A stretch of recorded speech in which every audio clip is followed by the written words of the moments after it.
All right, here we go. It's been a couple days, and this is a big one. And it's not like I didn't have anything to say. I just wasn't 100% sure that this is what I'm supposed to say. Um, and you wouldn't believe like the pressure that builds, like when you know like you're supposed to do it, and like, and then it's like this like sense of urgency. Like now, it has to be now. Okay, so it has to be now. I wish I could explain that better, but I can't. Anyway, you may notice how day before yesterday, um, I had gone to bed and I came out, and my beautiful puzzle of the Last Supper that I had over right here had fallen off the wall and into my chair. So I took it out of a chair over here, like on the side of my couch. You can't see it. My son's sleeping down there. We're trying, neither one of us have slept. He's taking a nap now, and I took like a 20-minute nap earlier. So he was working on his project right here at this desk. So I was in my room working on what I was working on, and I came out and I was like, Jackson, it's light out. And literally we both sat here and worked for like 5 hours. I mean, I sat there and he sat here, but we were both just working like straight through the night. It was crazy. And he's 14. And when I work straight, I mean, I did actually probably a solid 3 hours, but that's how you can tell I really love what I'm doing, because otherwise I just can't. I can't even, I'll forget that I'm watching a movie or a show or like a 4-minute commercial. Anyway, tangents. So the puzzle that I plastered together and hung on the wall had fallen into my chair. And so I put Jesus over in this other chair and I sat down on the couch and I was like, what do you want to talk about? And I feel like he wasn't being really clear, really open about like exactly what I was supposed to do. So I was like, all right, I guess I'll just wait for it. And then I guess I'm not really good at taking a hint. So he had to do one of these. So what I do is I guess skim and do some reading and wait for something to catch my attention. And so I actually went back to Luke chapter 21, and I want you to listen very carefully because this is very important. God is kind of a funny guy, and doesn't, like, you don't realize how important it is until like the day that you have to say it. So I just want to kind of do a brief history of Luke chapter 21. So the first point, we're talking about what the Bible says is going to happen. How can we recognize the end times? So my first point is in Luke 21:8. And Jesus says, take heed that you not be deceived, for many will come in my name, saying, I am Christ. Go not after them. That part's important. Okay. Number 2, he says in the end that we will see war, famine, natural disasters increasing, and signs from heaven. It said, you shall be persecuted. Now he's speaking to his disciples. So Jesus to his disciples says, you shall be persecuted and betrayed by both parents and brethren and kinsfolks and friends, and some of you will be put to death. Not only his disciples, but all the people that he's teaching. So he's saying to expect that, if you believe in Jesus Christ, that it's not going to be acceptable to everyone. And it's probably going to cause a lot of tension.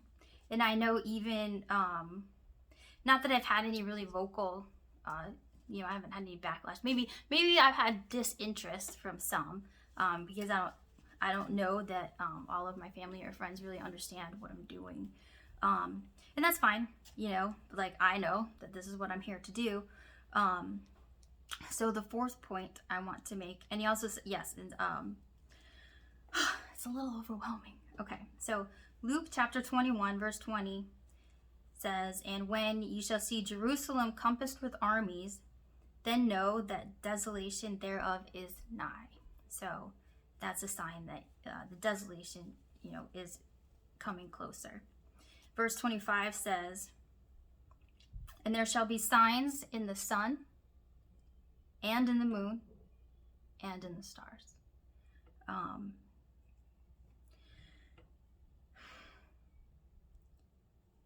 And so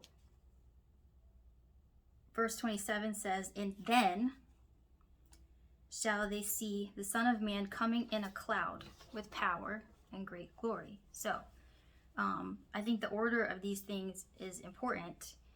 So pay attention to, in this time of heightened awareness, that is available to a lot of people. People are becoming more aware of different realities. That's not to say all of them are enlightened to the same realities. So if you are a follower of Christ and somebody emerges and says, "I am the Christ," and it's tempting to think that's the case if you see them doing signs and wonders and miracles, which Jesus says will happen. You have to be able to discern what is the Christ supposed to look like when Christ returns. So it says, "Many will come in my name, saying, I am the Christ." And he said, "Go not after them." And there will be signs in the sun and in the moon and in the stars. And something to pay attention to. And then, so he says, after these things, and I think seeing the glory of God coming in the cloud, I'm sure there's some overlap. It's not like one thing in a line. This is the end time, the end period of time where these are going to be the signs that we see. So the signs in the sun and the signs in the moon and signs in the stars up above. Verse 28 is really important. It says, "And when these things begin to come to pass, then look up, lift up your heads, for your redemption draweth nigh." And I think that's why I was so compelled the last time to say, really search your heart. And this would be the time if you are unsure of whether or not you believe in God or a higher power. If you want to learn about these things, because a lot of I fully believe that not just me, I believe that a lot of the people, if you feel like God is calling you to learn more, I would take that opportunity to explore. And that's part of developing your intuition, is you're going to feel compelled to know more. And it's important that you do, because there's that much more to understand. And you'll see, once you get kind of hooked, this is the most interesting book in the world, and the more you read it, the more it makes sense, and it makes me so happy. And it's so difficult for me to explain to somebody who hasn't experienced that, because to look at it, people love to judge a book by its cover. This is the only book in my entire life that I can read over and over, and different parts over and over, and I learn something new every time, every single time. And I do read it over and over. I read this book every day, several times a day, when I really need to ground myself and come back, and I can't get enough of it. So I realize that's my passion and not everyone else's, but for those of you who care, and maybe are unsure of the meaning of some of these things, you know, because maybe you haven't put that much time in to study. This is my hobby. This is what I do, and like I ran after it, like fiercely ran after it. And like some of you know that like when I want something, like I make every attempt to get it. And for the first many years, you know, even though I was looking for it and I wanted to know and I couldn't understand it and I wasn't getting it, but I knew that this is the truth that I wanted to know. I knew that's what I wanted, and I kept going after it, and it was the right thing to do. I'm so happy that I did, because I live a very spiritually rich life, and it's a comfort to me when nothing else is. So, you know, I definitely this book has a lot of value. This is my happiness. So anyway, that was part one of how do we know what the end times looks and why it's important, you know. And again, I want to open that up.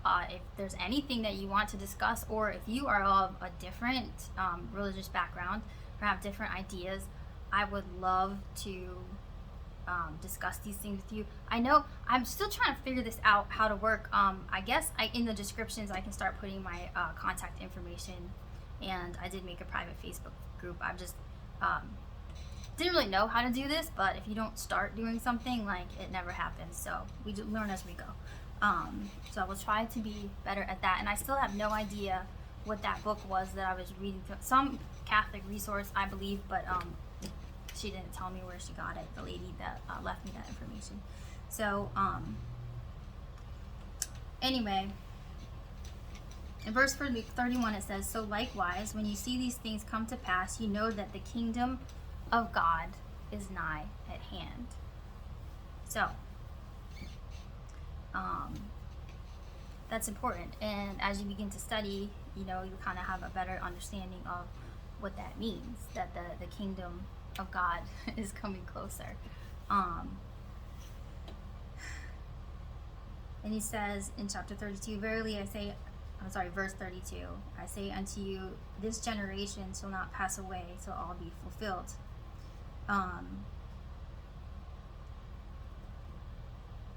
So this is the time to pay attention. This is the call. It's like last call. You know, and we don't know exactly how long this last call is. In the, you know, time is an earth thing, you know.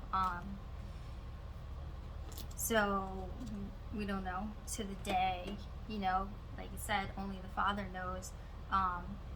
But when he makes it clear that it's last call time, and as you study more, you will come to understand what it means that there will be signs in the sun and the moon and the stars. So it's important to study, especially these end time prophecies, things that Jesus told us about, so that we can recognize the time period. So I want to move on now to chapter 22, which is not the whole chapter. I just want to go into it a little bit to, I guess, open it up a little bit, give you something to think about.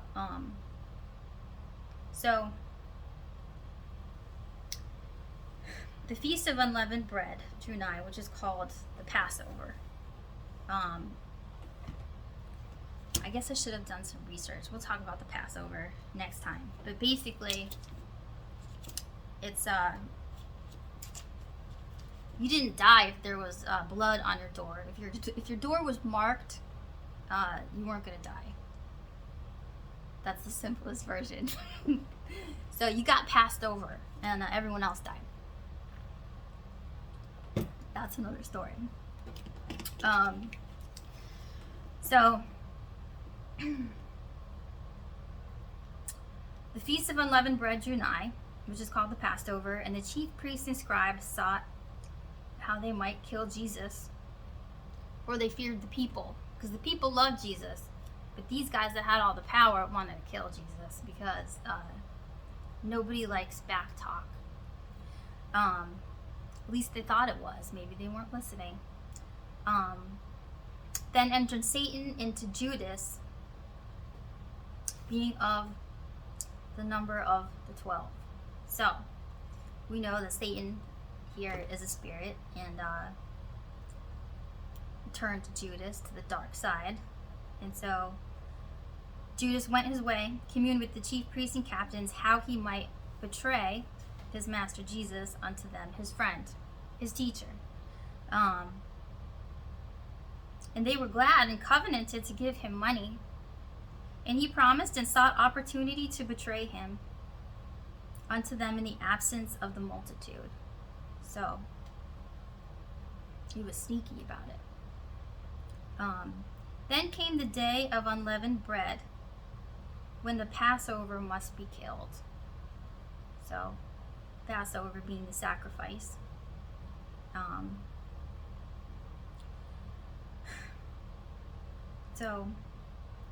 And he sent Peter and John, saying, Go, prepare us the Passover, that we may eat.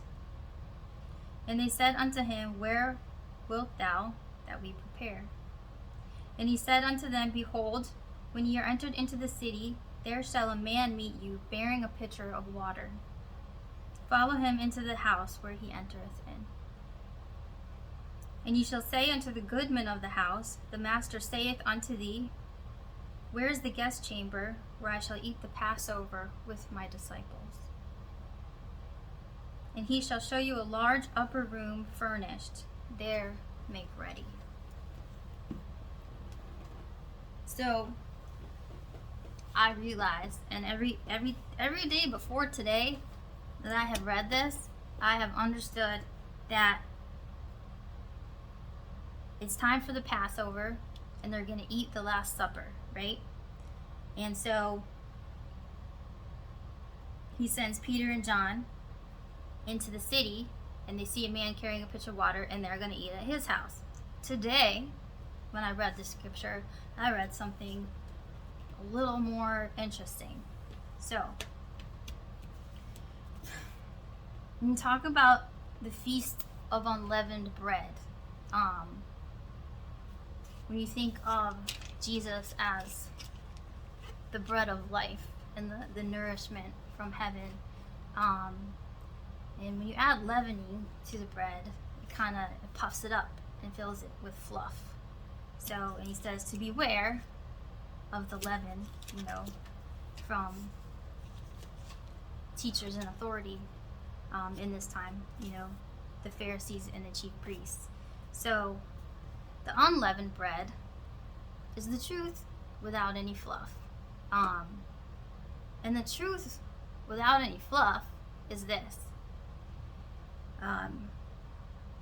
What Jesus revealed to me as I studied today is that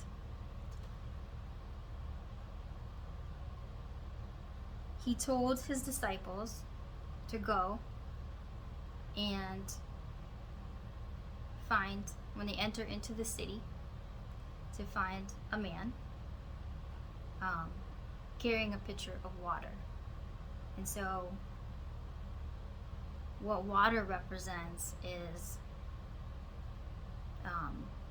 the living water that Jesus provides for us, the knowledge and the wisdom that we get from his word, because he is the word manifest in the flesh. And so, when we drink the living water,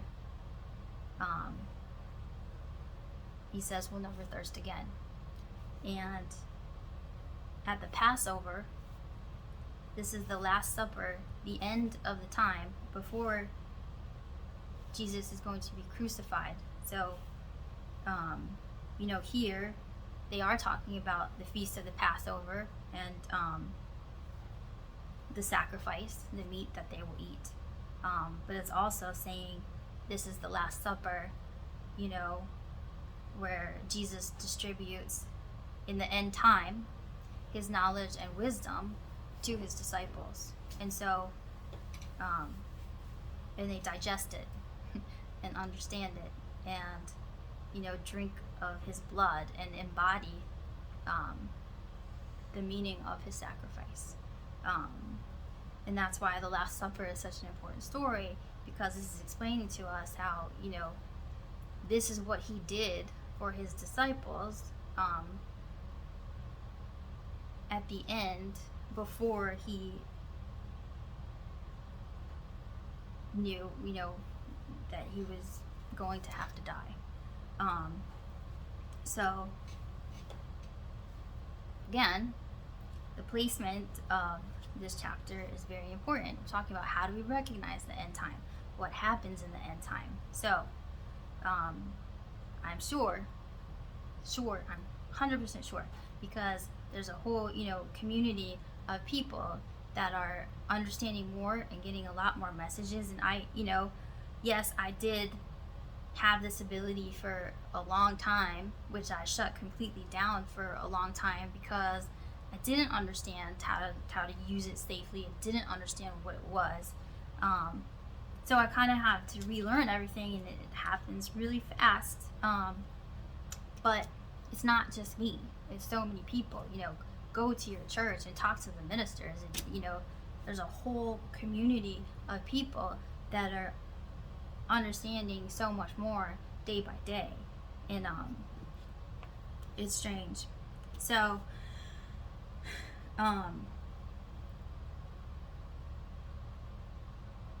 so I believe that's what he's saying, is that, you know, the pitcher of water is the living water that's going to be poured out, you know, onto his followers, you know. So it's the time like you're going to receive the knowledge and the wisdom that you need to have the awareness, especially to watch and pray and to maintain your faith and really latch onto it, because, like I said, there will be a time, just as Jesus was tested in the wilderness, and during that time, yes, like he was alone. He didn't have that was the time for Satan to tempt him. So that's why we're getting this knowledge now and this understanding. So when I say now is the time to soak it up, chew it up, and swallow it, and wash it down, because you've got to really digest, so that when you're going through a time in this end time when all these natural disasters are happening and families are fighting and there's so much war, you've got to be able to get through it, you know. And I don't believe that the people are going to be like taken up into some paradise and everyone else is left here to suffer. I believe that the rapture is going to be the peace available to you that you will be able to maintain because of this knowledge and because of the peace in your heart. That's why it's so important to study now, because again, like I said, you know, the mental health issues that we're already having are going to get worse. This is not going to be a happy time.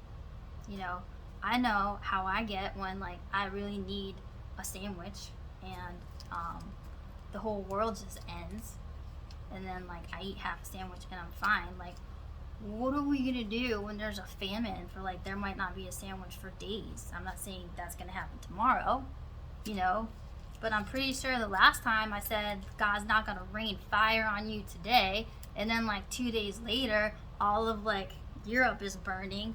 Pay attention, this is happening. So it's just going to happen more. It's going to snowball. Like, it's going to be a whole disaster. And Jesus says that the heavens will be shaken. You know, like, you know, there's going to be a big wobble, probably. I don't know what that means because it hasn't happened yet. So, 1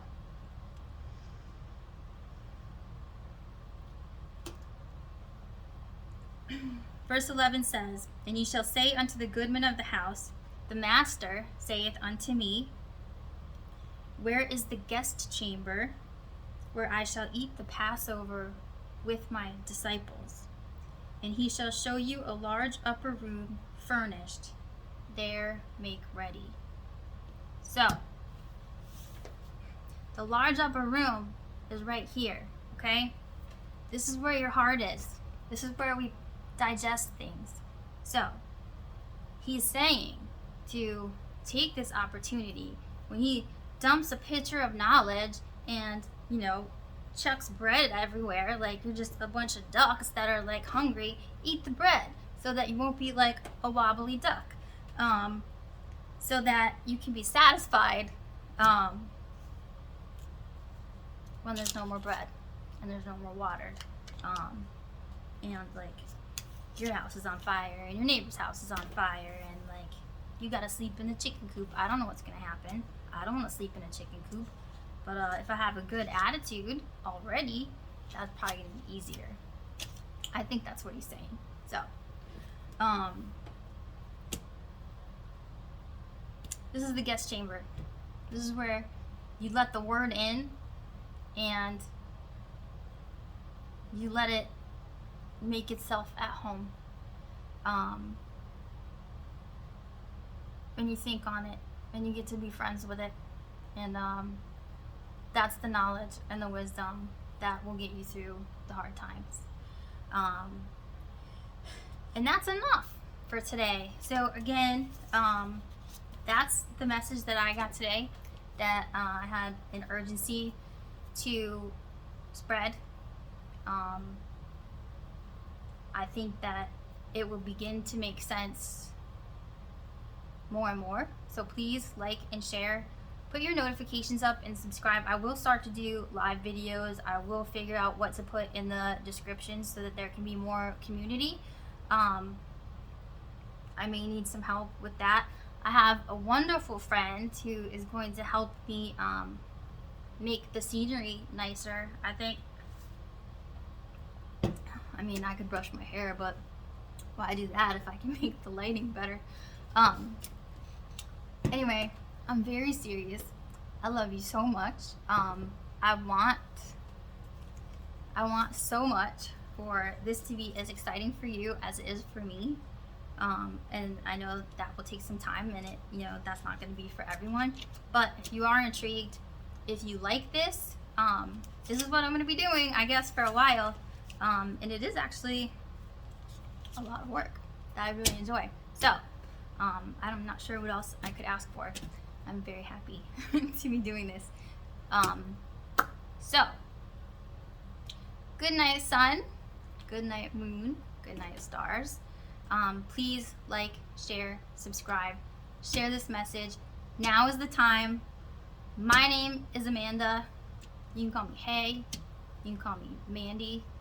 You can call me Duh.